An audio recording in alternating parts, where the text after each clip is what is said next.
Welcome back to our series, the lessons we've been working through that encourage us to walk it like you talk it. Last semester, we asked the hard question when Jesus told his disciples that it's better to gouge out your right eye and enter eternity marred rather than let it cause you to sin and enter into hell. And we asked the question, was he serious? And all kind of came to the same conclusion of, yes, he was serious about the severity of sin and hell, but no, we shouldn't be cutting ourselves up to avoid sin and hell. But I want to revisit that question because I'm not so sure about this answer. You see, Jesus spoke about this in what seemed to be a metaphor, but we kind of live like it's true. Now, this might not be to avoid sin, but if a person is in a severe accident and a limb was injured and then infected, don't we believe that the best thing to do is to amputate it so they don't die? Or if someone finds out that they have cancer in a specific part of their body and it's in an appendage that can be safely removed, wouldn't we advise they remove it so as to not allow the cancer to spread to the rest of their body? And there's this movie about a guy who also believes this. Have you ever heard of the movie 127 Hours? It's about this hiker that gets his arm trapped underneath a huge boulder.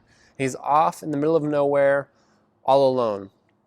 He's stuck there for quite a while, 127 hours, and comes to the conclusion that the only way to live is to cut off his arm. Gross, I know. But he knew that living without one arm would be better than dying. And the thing is, if we believe in eternity, we believe that hell, the eternal separation from God, truly is a horrible place that we don't want to go. And we believe that heaven, eternity with the Creator of all things, is indeed somewhere we want to go. Why wouldn't we carry this thought process over? But again, we don't think God wants us to cut off a tempting arm. But what if the metaphor wasn't the cutting off of something? What if the metaphor was the eye or the arm, the foot? What if there are in fact things Jesus literally meant it would be better to cut off or cut out of our lives than to allow it to tempt us away from him, condemning ourselves to hell?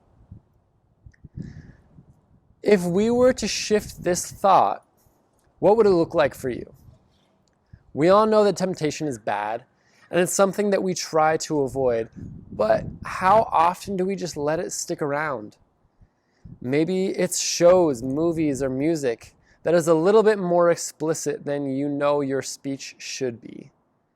Maybe it doesn't make you curse all the time, but you do think in a vocabulary more explicit than you used to.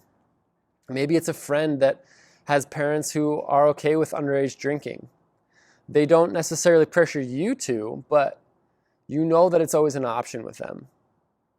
Maybe it's a boyfriend or a girlfriend that seems to want to push the boundaries, but only a little bit, not too far, at least not yet.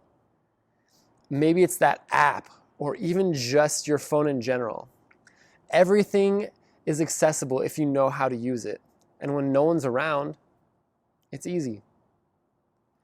What are those things that, while they may be helpful or fun or good when used correctly, kind of like your right eye, but you know it's a temptation?